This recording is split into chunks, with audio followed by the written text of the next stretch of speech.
বাংলাদেশে অত্যাচারিত হয়ে প্রাণ বাঁচাতে ভারত ভূখণ্ডে প্রবেশ করতে বিএসএফ এর হাতে ধৃত এক নাবালিকা।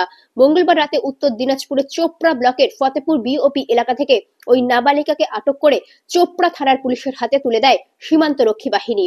এরপর ওই রাতে তাকে হোমে পাঠায় পুলিশ। জানা গেছে, বাংলাদেশের পঞ্চগড় জেলার বাসিন্দা ওই নাবালিকা। পরিবার ইস্কনের ভক্ত। শুধুমাত্র এই অপরাধেই তাকে বাড়ি থেকে তুলে নিয়ে যাওয়ার লাগাতার হুমকি দেওয়া হচ্ছিল। শেষমেশ কোনো রাস্তা না পেয়ে ভারতে পালিয়ে আসতে বাধ্য হয় ওই নাবালিকা। জলপাইগুড়ির বেলাকোবায় এক আত্মীয়ের বাড়িতে যাওয়ার উদ্দেশ্যই ছিল তার। জলপাইগুড়ির বেলাকোবায় এক আত্মীয়ের বাড়িতে যাওয়াই উদ্দেশ্য ছিল তার। তার কাছ থেকে বেলাকোবায় আত্মীয়ের ফোন নম্বর পেয়ে পুলিশ তাদের চোপড়া থানায় রাতেই ডেকে পাঠায়। এরপর জিজ্ঞাসাবাদ পর তাকে আইনানুগ পদক্ষেপ নিয়ে জেলা শিশু কল্যাণ সমিতির মাধ্যমে হোমে পাঠানোর ব্যবস্থা করে পুলিশ। বলছি, থানায় কেন আসছেন আজকে?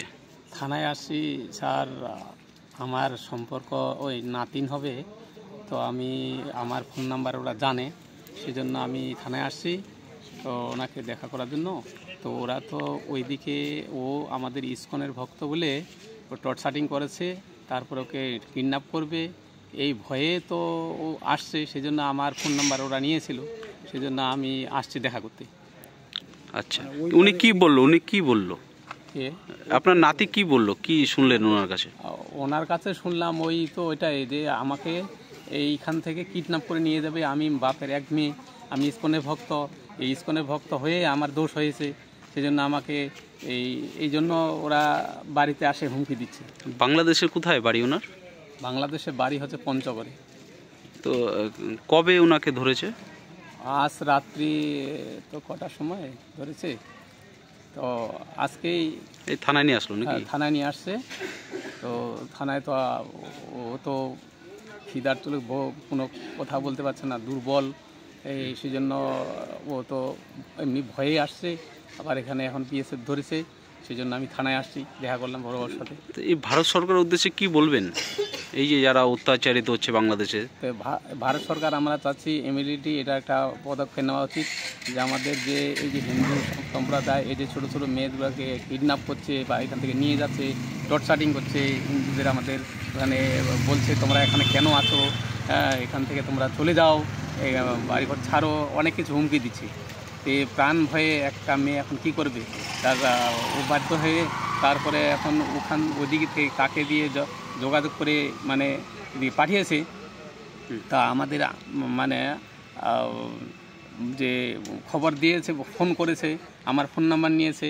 আপনারা তো আমাদের যেহেতু আমাদের সম্পর্কের আত্মীয় সম্পর্ক, সেজন্য আমার এই বিপদ হয়েছে, তা আপনি একটু আসে আমার দেখা করুন, সেজন্য আমি আসছি।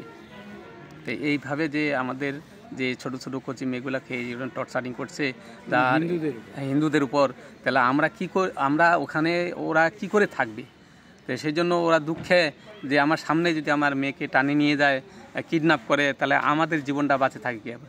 আর ওর মারও মানে অসুস্থ, এক পায়ে এক অসুস্থ, বাবা প্যারালাইসিস হয়েছে এখন। এই জন্য এখন মেয়েটাকে কি করবে, সেই জন্য এই মেয়েটাকে কি করে কি ব্যবস্থা করেছে সেটা আমাদের অতটা নলেজ নেই। তা আমাকে আমার ফোন নাম্বার ওরা লিখে নিয়েছে, তো এইখানে আসে আমাকে থানা থেকে, বা ওর কাছে এই ফোন নাম্বার ছিল, তারপর আমাকে ফোন করেছে, সেই জন্য আমি থানায় আসলাম। থানায় আমি কথা বললাম বড়োর সাথে, এখন বলেছে যে ওকে এখন নিয়ে গেল। এই ব্যাপার। কী নাম মেয়েটার? মেয়েটার নাম হচ্ছে অর্পিতা, নাম না ডাক নাম করে অর্পিতা। কোথায় বাড়ি ছিল ওনাদের? বাড়ি তো পঞ্চগড়ে ছিল। আপনার নাম? আমার নাম হচ্ছে, ডাক নাম হচ্ছে হরানন্দ অধিকারী।